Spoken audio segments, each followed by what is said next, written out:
Good in the hood, y'all? Welcome back. I'm doing a little different feeding video for you guys today. Laying on the floor next to my 7720 and my 1065. This is where my 5540 is gonna go. If you notice, there's PVC 3 feet high in the background. That's because there's baseboard right here. I don't know what kind of heat you guys have, but I have baseboard heat that runs along the whole bottom. And I didn't want that baseboard heat to directly heat up the bottom racks and make them 1,000 degrees while the top were a very different temperature. On these racks, I have the VE 300 times 2, so there's 2 probes on this rack. This one I have the Herpstat 4, so there's 2 probes on this rack.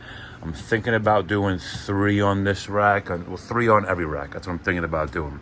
But this video, what I'm gonna do for you today is I'm gonna show you something that I don't really show that much. It's my kingsnake. Kingsnake is actually really cool. I like her a lot. She's a Brooks times Gyobi. I don't really know much about king snakes, morphs wise. I'm gonna start picking up a few more because I actually like them. But this is what I got for her. We got her water dish, a hide that she never uses, because if she's not in that cave rock thing right there, she usually goes under this water dish. I change that water dish every 3 days. The rest of it, I really haven't changed anything. I just, spot clean and take out their sheds when they are there. So right now she's in that rock. Usually when I tap on this, she'll come out. Oh, there you go. You see her? Let me zoom in a little bit. Usually if I tap on this, she'll come out. You can kind of see her a little bit, maybe not. This means that she's getting fed.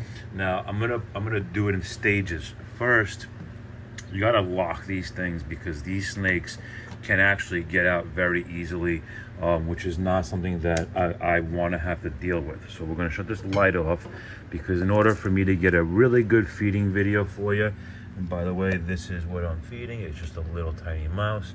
In order for me to get a good feeding video for you, I'm actually going to take the screen top off, because she's not jumping out. So I'm definitely not worried about that. Let me get the screen top off. So we're gonna take the screen top off, and once I get it off, move it aside. Now this girl is funny, like I said. She's actually a really good eater. When you feed a king snake, they think they're like rattlesnakes. Their tails rattle around. It's actually pretty funny. So with her, I kind of get the tap method done because I want her to associate the tap with the feeding. Now what I'm gonna do, the second that she smells this, she's gonna come out. But I'm gonna make her do work for it. I'm not just gonna give it to her right away. One of the things that actually impresses me about this snake is how it uses its whole entire body to kill its prey. Like you're gonna see once she wraps. So I'm gonna put it here so she smells it. I think I should put a light on. So I'm gonna put the mouse close up. Oh, damn, she got it. Look at that. I didn't even get a chance to show you what happened because I put it so close that she got it instantly. Wow. Did you see that? Oh my God. That is crazy. She got that thing with the quickness.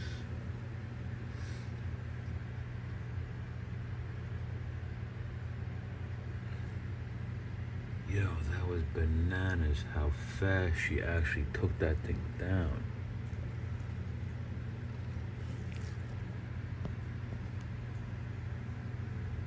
So snake's actually putting on a little size. The thing was like 1/10 of the size of that when I first got it. And usually it wraps its entire tail and entire everything around the snake, the mouse, but I guess it killed it fast enough that it didn't need to. Yo, but that was crazy how fast she actually killed that mice. I am impressed. Mouse looks like it's still alive though. Tail's moving a little bit.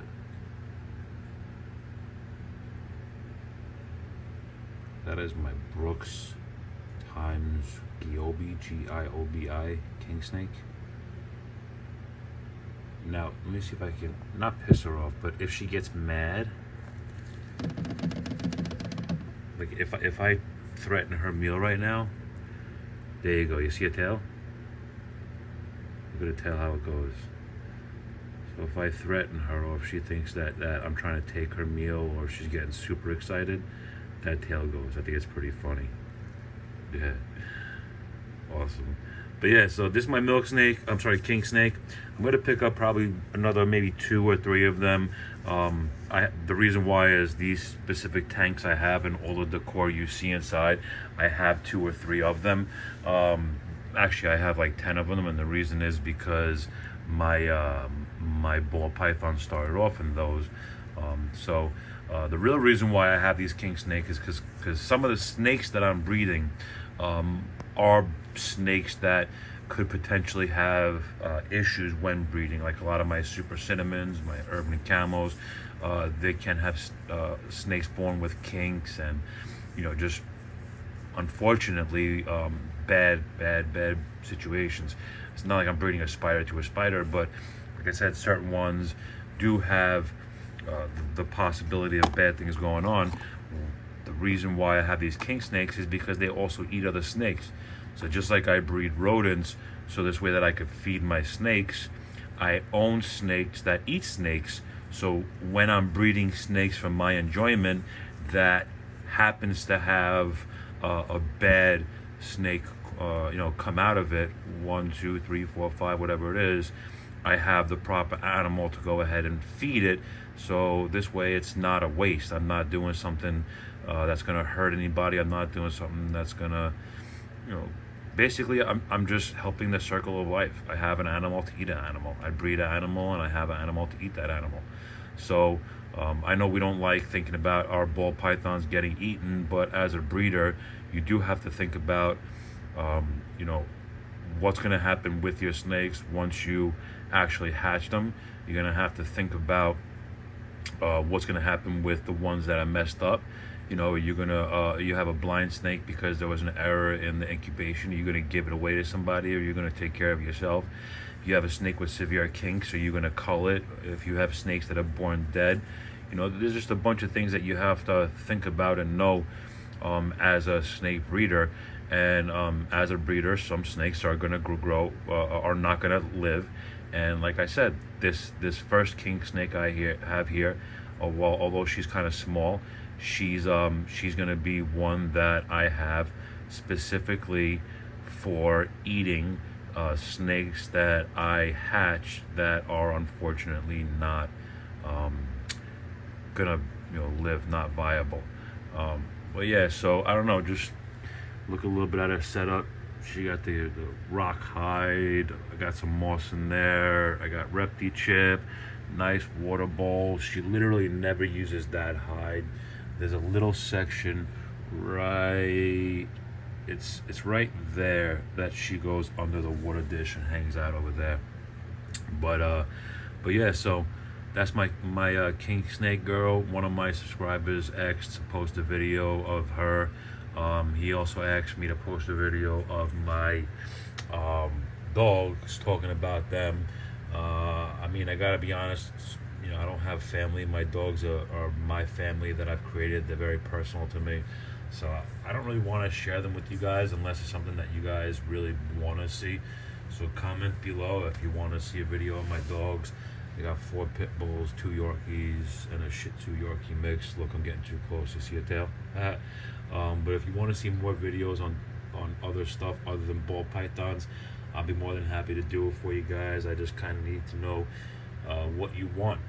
With that being said, appreciate you guys watching this feeding video. I'm going to record the big ones eating later on, and I'll go ahead and post that for you. All right, everybody have a great day, and I don't know, stay tuned. Take care.